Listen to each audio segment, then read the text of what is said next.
السلام علیکم ورحمۃ اللہ وبرکاتہ۔ وعلیکم السلام ورحمۃ اللہ وبرکاتہ۔ فرمائیے آپا جان، آپ کیا کام کرتی ہیں؟ بہن، میں مدرسہ قاسم العلوم حسینیہ دوگلا میں تعلیم حاصل کرتی ہوں۔ اچھا آپا جان، آپ کتنے سال سے تعلیم پا رہی ہیں؟ مجھ کو اس مدرسے میں 4 سال ہو گئے ہیں۔ 4 سال میں آپ نے کیا پڑھا؟ میں نے شروع میں قرآن پاک کا ناظرہ کیا، اس کے ساتھ بہشتی زیور اور تعلیم اسلام، اردو لکھنا پڑھنا، سینہ پیمانا، کشیدہ کاری، اور 1 سال سے قرآن پاک حفظ کر رہی ہوں۔ مگر آپا جی، یہ تو فرمائیے کہ ہم عورتوں کو لکھنے اور پڑھنے سے کیا فائدہ؟ ہمارا کام لکھنے پڑھنے کا تھوڑا ہی ہے، یہ سب کام تو مردوں کا ہے۔ یہ کیا کہا بہن آپ نے؟ پڑھنا لکھنا مردوں کا کام ہے، عورتوں کا نہیں۔ تو بتلائیے عورتوں کا اور کیا کام ہے؟ عورتوں کا کام یہ ہے کہ وہ گھر میں جھاڑو بہارو دے، کھانا پکائے، سینے پیرونے کا کام کرے اور بچوں کی پرورش کرے۔ عورتوں کو پڑھ لکھ کر ملازمت کرنا یا امامت کرنا تھوڑا ہی ہے، یہ سب کام تو مردوں کا ہے۔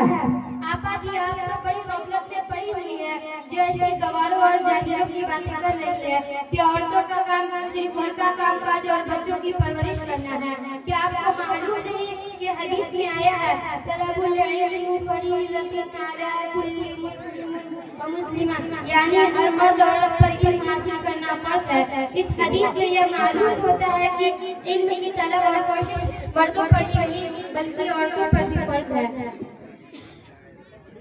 اچھا آپا جان، یہ بتلائیے کہ علم پڑھ کر عورتیں کیا کریں گے اور علم پڑھنے سے ان کو کیا فائدہ ہوگا؟ علم سے آدمی بنتا ہے، جس کے علم نہیں وہ انسان نہیں، حیوان ہے، حیوان سے بھی بدتر۔ بلکہ کسی شاعر نے کیا خوب کہا ہے، علم سے یہ قدر ہے انسان کی، علم سے یہ قدر ہے انسان کی، ہے وہی انسان جو جاہل نہیں۔ دیکھیے علم ایک ایسی دولت اور نعمت ہے، اس سے دین اور دنیا دونوں بنتے ہیں اور درست ہوتے ہیں۔ دنیا کے سارے کام علم کے ذریعے رونق اور صفائی ستھرائی کے ساتھ حاصل ہوتے ہیں۔ جاہل عورتیں اپنے گھر میں نہ صفائی رکھتی ہے اور نہ سلیقہ مندی سے رہتی ہے، اکثر اپنی جہالت کی وجہ سے گندگی اور دھوڑی پر لے کر جاتی، بے تمیز اور گواہ ہوتی ہے۔ نہ ان کو بات کرنے کی تمیز اور نہ اٹھنے بیٹھنے کا سلیقہ ہوتا ہے، نہ اپنے شوہروں کے حقوق پہچانتی ہے اور نہ ان کے خلاف کے طریقے، نہ صحیح سے نماز پڑھنا جانتی ہے اور نہ دوسرے احکام شریعت پر عمل کرتی ہے، جس کی وجہ سے عدالت کی مستحق بنتی ہے۔ اچھا آپا جان، یہ بتلائیے کہ علم سے دین کس طرح درست ہوگا؟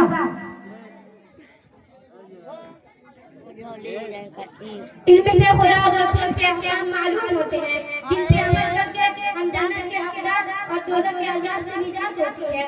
بے علم اور جاہل عورتیں اپنی بے علمی کی وجہ سے ایسی بےہودہ بات تک دیتی ہیں جن سے ایمان تک جاتا رہتا ہے، نہ اپنے شوہروں کے حقوق پہچانتی ہے اور نہ ان کے خدمت کے طریقے، نہ وہ ساس سسر کا ادب کرنا جانتی ہے اور نہ ننند بھاؤجوں کے ساتھ نباہ کے سلیقے، نہ صحیح سے نماز پڑھنا جانتی ہے اور نہ دوسرے احکام شریعت پر عمل کرتی ہے۔ اپنے بچوں کو بھی باعلم اور جاہل نہیں سکھاتی، بچے جاہل پیدا سے دین بھول جاتے ہیں۔ ایسے جاہل ماں باپ خود بھی جہالت کی وجہ سے تباہی اور ہلاکت کا سبب بنتے ہیں اور اس طرح اپنی اولاد پر سخت ظلم کرتے ہیں۔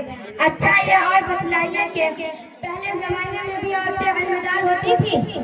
کیوں نہیں؟ ہمارے نبی صلی اللہ علیہ وسلم کی سب سے چہیتی بیوی حضرت عائشہ رضی اللہ عنہا ایک بہت بڑی عالمہ تھی، بہت سے مرد عورتیں ان سے مسئلہ دریافت کرنے آتے تھے۔ حضرت رابعہ بصری رحمۃ اللہ علیہ ایک بہت بڑی ولی اللہ تھی، انہوں نے کئی بے شمار لوگوں کو علم و تصوف سکھایا۔